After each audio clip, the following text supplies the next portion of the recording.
नमस्कार, active time news में आपका स्वागत है। पेश है गंगानगर हनुमानगढ़ के साथ पंजाब हरियाणा की बड़ी खबरें। अजमेर में होटल के कमरे में आईपीएल मैच पर लग रहा था सट्टा। दबिश देकर पुलिस ने किया गिरफ्तार। सटोरिये से 20 लाख रुपए के सट्टे का हिसाब किताब बरामद किया गया। पुलिस ने जिंदल होटल के कमरे में छापा मारा और सट्टा खेलते आरोपी कपिल साहू टीवी पर चल रहे मैच के आधार पर मोबाइल फोन के जरिए सौदों की खाई वाली और लगाई वाली कर रहा था। आरोपी के पास से 20 लाख रुपए के सट्टे के हिसाब किताब को बरामद करने के साथ ही सट्टा खिलाने के काम में आने वाले उपकरण और करीब 6,700 रुपए नकद जब्त किए गए। अजमेर जिले की ब्यावर सिटी थानाधिकारी संजय शर्मा के मुताबिक मुंबई इंडियंस और किंग्स 11 पंजाब के बीच चल रहे मैच में आरोपी सट्टे की खाईवाली कर रहा था।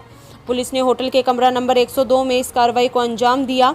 पुलिस ने कार्रवाई के दौरान 2 मोबाइल, 1 एलईडी टीवी, 6,700 रुपए नगद सहित लैपटॉप और 20 लाख का हिसाब किताब बरामद किया। अजमेर एसपी कुंवर राष्ट्रदीप का कहना है कि आईपीएल के दौरान सट्टेबाज काफ़ी सक्रिय हो जाते हैं, खासकर युवा पीढ़ी को इस दलदल में धकेलने का काम करते हैं। जिला पुलिस का सटोरियों के खिलाफ अभियान लगातार जारी रहेगा। अजमेर एसपी कुंवर राष्ट्रदीप ने जिले के सभी थानाधिकारियों को सटोरियों के खिलाफ सख्त कार्रवाई करने के निर्देश दिए हैं। गंगानगर जिला अस्पताल में सैंपल देने आए व्यक्तियों की जल्द नहीं होती सुनवाई। डॉक्टर जयंत नाथ का मरीजों से ज़्यादा घर जाने की रहती है चिंता। एक तरफ कोरोना का संक्रमण तेजी से बढ़ रहा है, वहीं जिला अस्पताल के कोरोना वार्ड में तैनात अधिकांश चिकित्सक व चिकित्सा कर्मी खुद ही महामारी की गंभीरता को नहीं समझ रहे। कोविड-19 की जांच के लिए सैंपल लिए जाने में भी कई चिकित्सक आनाकानी करते हुए बात एक दूसरे पर टाल रहे हैं, जिससे सैंपल देने आए व्यक्ति व उनके परिजनों को भारी परेशानी का सामना करना पड़ता है। एक्टिव संदेश टीम ने राजकीय चिकित्सालय में चल रही कोरोना व्यवस्थाओं का जायजा लिया तो पाया कि पीलीबंगा से आए एक 60-65 वर्षीय व्यक्ति को सैंपल देने में काफ़ी परेशानी का सामना करना पड़ा। तैनात डॉक्टर जयंत नाथ ने समय का हवाला देते हुए मरीज के परिजनों को कहा कि अभी इंतज़ार करो, आज रैंडम सैंपल नहीं लिया जा सकता। जांच करवाने आए व्यक्ति उसके परिजनों के प्रति कोई सहानुभूति दिखाने की बजाय बेरुखी से जवाब दिया, जिससे व्यक्ति व उसके परिजनों को पीड़ा हुई। अस्पताल में कोरोना को लेकर अधिकांश चिकित्सकों व चिकित्सा कर्मियों का व्यवहार ठीक नहीं है। सभी एक दूसरे पर टाल रहे हैं। सैंपलिंग के लिए घंटों बिठाया जाता है। जब मरीज की हालत से अवगत कराते हुए एक्टिव संदेश ने फ़ोन पर डॉक्टर जयंत नाथ से कहा कि मरीज काफ़ी घबराया हुआ है, उनका आज ही सैंपल ले लें। उन्होंने कहा कि सैंपल कल ही लिया जाएगा। बाद में एक्टिव संदेश ने सीएमएचओ व पीएमओ को इस बात की मामले की जानकारी दी। तब अधिकारी वीसी में शामिल थे। वीसी में शामिल डॉक्टर केएस कामरा ने तुरंत फ़ोन कर डॉक्टर तनेजा को मरीज के सैंपल लेने को कहा। उस समय लगभग 2:30 से ऊपर का समय हो गया था। फिर भी डॉक्टर तनेजा ने मरीज का रैंडम सैंपल लिया। मरीज की कोरोना दूसरे दिन नेगेटिव आ गई। कोरोना पर लापरवाही भारी पड़ी। अमेरिकी राष्ट्रपति को हुआ कोरोना, मास्क के लिए अक्सर नेगेटिव रहे। ट्रंप की सीनियर एडवाइजर होप हिक्स संक्रमित पाई गई। पिछले दिनों राष्ट्रपति के साथ कई यात्राएं की। राष्ट्रपति और उनकी पत्नी को भी कोरोना टेस्ट किया गया। अमेरिकी राष्ट्रपति डोनाल्ड ट्रंप और मेलानिया ट्रंप कोरोना पॉजिटिव पाए गए। दोनों को क्वारंटीन कर दिया गया है। ट्रंप ज़्यादातर मौक़ों पर मास्क नहीं लगाए नजर आए। कई बार इसका मजाक भी उड़ाया गया। व्हाइट हाउस की प्रेस कॉन्फ्रेंस में ट्रंप ने कहा कि मैं अपने एडवाइज़र की इस बात से सहमत नहीं हूं कि वैक्सीन से ज़्यादा ज़रूरी मास्क है। नेशनल सिक्योरिटी काउंसिल ने व्हाइट हाउस के लिए मास्क फरवरी से ही मंगा लिए, लेकिन राष्ट्रपति ट्रंप 90% मौक़ों पर बिना मास्क के ही नजर आए। ट्रंप 2 बार ही सार्वजनिक तौर पर मास्क पहने नजर आए। में जंतर मंतर पर प्रदर्शन में केजरीवाल भी शामिल हुए। प्रियंका गांधी ने वाल्मीकि मंदिर में प्रार्थना की। दिल्ली में जंतर मंतर पर मुख्यमंत्री केजरीवाल ने कहा कि गैंगरेप के दोषियों को जल्द सजा होनी चाहिए। हाथरस गैंगरेप केस में दिल्ली से लेकर पीड़ित लड़की के गांव तक हंगामा और राजनीति जारी है। दिल्ली के वाल्मीकि मंदिर में पीड़ित के लिए एक प्रार्थना सभा की गई। कांग्रेस की महासचिव प्रियंका गांधी समेत कांग्रेस कार्यकर्ता शामिल हुए। प्रियंका ने कहा कि दुख की घड़ी में पीड़ित का परिवार अकेला, हमारी बहन के साथ न्याय होना चाहिए। दिल्ली की वाल्मीकि मंदिर में गैंगरेप की पीड़ित के लिए प्रार्थना सभा हुई। पुलिस ने न तो विपक्षी नेताओं को पीड़ित परिवार से मिलने दे रही है और न ही मीडिया को एंट्री दी जा रही है। गांव की सीमाओं पर पुलिस ने बैरिकेड लगा रखे हैं। एडिशनल एसपी प्रकाश कुमार ने कहा कि एसआईटी पड़ताल होने तक रोका गया है। जैसे ही जांच पूरी हो जाएगी, मीडिया की पीड़ित के गांव में जाने की परमिशन दे देंगे। राजद से तेजस्वी और लोजपा से चिराग को जिम्मेदारी मिली। चुनाव आयोग के मुताबिक बिहार में 7,29,000 करोड़ वोटर, इनमें से 5,11,000 करोड़ वोटर ऐसे जिनकी उम्र 50 साल से कम, 1,67,000 करोड़ वोटर यानी 23% की उम्र 30 साल से भी कम। अगर ये एक तरफ चले जाएं तो किसी भी सरकार बना सकते हैं। यही वजह है इन युवा वोटरों को रिझाने के लिए पार्टियों ने युवा नेताओं को आगे कर दिया। चाहे तेजस्वी यादव हो या चिराग पासवान, तेजस्वी सूर्या हो या देवेंद्र फडणवीस या फिर अशोक चौधरी, इन सभी के एजेंडे में युवा और उन्हीं को ध्यान में रखकर कार्यक्रम तय कर रहे हैं। युवाओं को रिझाने के लिए राजद का वादा 10 लाख युवाओं को नौकरी देंगे। तेजस्वी लोजपा के राष्ट्रीय अध्यक्ष चिराग पासवान का नारा बिहार फर्स्ट, बिहारी फर्स्ट। फिल्मी दुनिया को छोड़कर राजनीति में आए 37 साल के ही हैं। उन्होंने युवाओं को रिझाने के लिए भाजपा ने तेजस्वी सूर्या और फडणवीस को उतारा। देवेंद्र फडणवीस को बिहार चुनाव का प्रभारी बनाया गया। जदयू ने अशोक चौधरी को चुना और प्रदेश का कार्यकारी अध्यक्ष बनाया।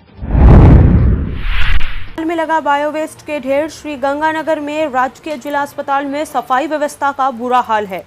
अस्पताल के कोविड वार्ड में सीढ़ियों के पास बायोवेस्ट कचरे के ढेर की यह तस्वीर एक्टिव संदेश के कैमरे में कैद की। यह कचरा एक दिन का है या कई दिनों का। जब पीएमओ डॉक्टर केएस कामरा ने एक्टिव संदेश से फोन पर बात की तो उनका कहना था कि कचरा उठाने के लिए ट्रॉली 12 बजे आनी है, जो नहीं आई। इस कारण यह बायोवेस्ट का कचरा यहाँ पड़ा हुआ है। इस बारे में चिकित्सा कर्मी भी स्पष्ट तौर पर कुछ नहीं बता पाए। एक्टिव संदेश पूर्व में भी अस्पताल के भर्ती वार्डों में शौचालयों की दयनीय स्थिति के समाचार प्रकाशित कर चुका है, परंतु स्थिति में सुधार नहीं हो रहा। 3 और 4 अक्टूबर को परीक्षार्थियों के लिए रेलवे करेगा 5 नई स्पेशल ट्रेनों का संचालन। यह रहेगा टाइम टेबल। जयपुर में परीक्षा के मद्देनजर उत्तर पश्चिमी रेलवे 3 और 4 अक्टूबर को परीक्षार्थियों की सुविधा के लिए 5 जोड़ी स्पेशल ट्रेनों का संचालन करेगा।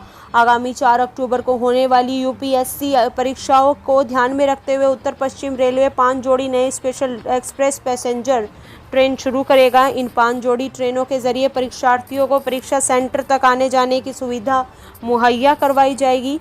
अलवर जयपुर, हनुमानगढ़ जयपुर, श्री गंगानगर जयपुर, जयपुर उदयपुर सिटी और Udaipur city Jaipur city special express rail सेवाओं का संचालन किया जाएगा। कोरोना काल में ट्रेनों की गति लगभग सभी रेलवे स्टेशन पर धीमी। देश भर में चुनिंदा ट्रेनें ही चल रही हैं, लेकिन रेलवे समय समय पर त्योहार, मजदूरों के प्रवास और परीक्षाओं के अवसर पर स्पेशल ट्रेनों का संचालन लगातार करता रहा। ट्रेनों में चलने वाले परीक्षार्थियों को यात्रा के दौरान कोविड-19 के सभी प्रोटोकॉल का पालन करना होगा। इसके तहत मास्क पहनने, सोशल डिस्टेंसिंग व सैनिटाइजेशन जैसे नियमों का पालना करना अनिवार्य है। में रात में कर्फ्यू से राहत, रविवार को अब नहीं रहेगा लॉकडाउन। केंद्र सरकार के बाद पंजाब के सीएम अमरिंदर सिंह ने भी जारी की अनलॉक 5 की गाइडलाइन। पंजाब सरकार की ओर से अनलॉक 5 की नई गाइडलाइन में किसी भी समारोह में इकट्ठा होने वाले लोगों की संख्या में भी छूट दे दी गई। राज्य में किसी भी विवाह, अंतिम संस्कार व अन्य कार्यक्रम में अब 30 की जगह 100 लोग जा सकेंगे। कार में अब 3 लोगों को बैठने की भी छूट दे दी गई। देश में कोरोना वायरस से संक्रमित मरीजों की संख्या पहले के मुकाबले थोड़ी कम होती दिख रही है। अनलॉक 5 की गाइडलाइन जारी करते हुए आने वाले त्योहारों को देखते हुए राज्य में कई तरह की छूट देने का फैसला किया गया। बसों को अब 50% सवारियों की क्षमता के साथ चलाया जा सकता है। पिछले 6 महीनों में बंद चल रहे स्कूल कॉलेजों को खोलने का फैसला केंद्र सरकार ने राज्यों को सौंप दिया। ये फैसला 15 अक्टूबर के बाद ले सकेंगे। इस पर पंजाब सरकार ने अभी कोई फैसला नहीं लिया। सरकार की ओर से बताया गया कि गृह सचिव और शिक्षा विभाग के बीच विचार विमर्श के बाद ही इस पर कोई निर्णय लिया जाएगा। की कीमतों में आई 5,000 रुपये प्रति 10 ग्राम की गिरावट, अगले 48 घंटे में बदल जाएंगे समीकरण। नई दिल्ली में ट्रंप के कोरोना संक्रमित होने की सूचना के बाद गिरे शेयर बाजार। अब अमेरिका के राष्ट्रपति डोनाल्ड ट्रंप और उनकी पत्नी मेलानिया ट्रंप के कोरोना वायरस रिपोर्ट पॉजिटिव आने के बाद दुनिया भर के शेयर बाजारों में जबरदस्त गिरावट होनी शुरू हो गई। अमेरिकी शेयर बाजार में 500 अंक से ज़्यादा की गिरावट आई। मेकअप मैन का काम कर चुका ड्रग तस्कर अरेस्ट, 4 साल से बॉलीवुड में बेच रहा था drugs. Sushant Singh Rajput suicide case में जुड़े ड्रग्स मामले में एनसीबी ने बॉलीवुड पर शिकंजा कसता जा रहा है। इस केस में कई बड़े स्टार फंसते दिख रहे हैं। मुंबई पुलिस की क्राइम ब्रांच ने 2 ड्रग्स तस्करों को गिरफ्तार किया, जिनमें एक बॉलीवुड में मेकअप आर्टिस्ट के रूप में काम कर चुका है। तस्करों के पास से मेफेड्रोन MD नाम का एक ड्रग बरामद हुआ, जिसकी कीमत करीब 3,15,000 रुपये है बताई जा रही है। पुलिस के एक अधिकारी ने यह जानकारी दी। क्राइम ब्रांच इन आरोपियों से पूछताछ कर यह पता लगाने की कोशिश में जुटी है यह बॉलीवुड में किन किन लोगों को ड्रग्स की सप्लाई करते थे। जाधव ने पुलिस को बताया कि वे जाने माने फिल्म प्रोडक्शन हाउस के लिए मेकअप मैन और हेयर ड्रेसिंग कलाकार के रूप में काम कर चुका है। फिल्मी कलाकारों और अंतर्राष्ट्रीय रियलिटी कार्यक्रमों में नजर आने वाले सेलिब्रिटी के लिए भी काम कर चुका है। इसी दौरान वह ड्रग्स तस्करों के संपर्क में आया और जब उसे लगा कि इस काम में बहुत पैसा है तो उसने बॉलीवुड में मेकअप कलाकार का काम छोड़ दिया। बीते 4 साल से ड्रग बेच रहा है। राजस्थान में कोरोना के 1,39,000 मामले। राजस्थान में कोरोना के 2,211 नए पॉजिटिव केस सामने आए हैं। राजस्थान में कुल पॉजिटिव का आंकड़ा 1,39,696 पहुंच गया।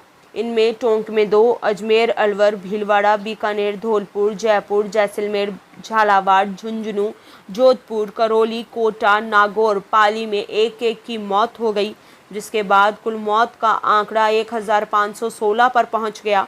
राज्य में अब तक 31,65,000 से ज़्यादा सैंपल जांचे जा चुके हैं। अपने आसपास की खबरें देखने के लिए हमारे चैनल एक्टिव टाइम न्यूज़ को सब्सक्राइब करें और बेल आइकन को प्रेस करना ना भूलें।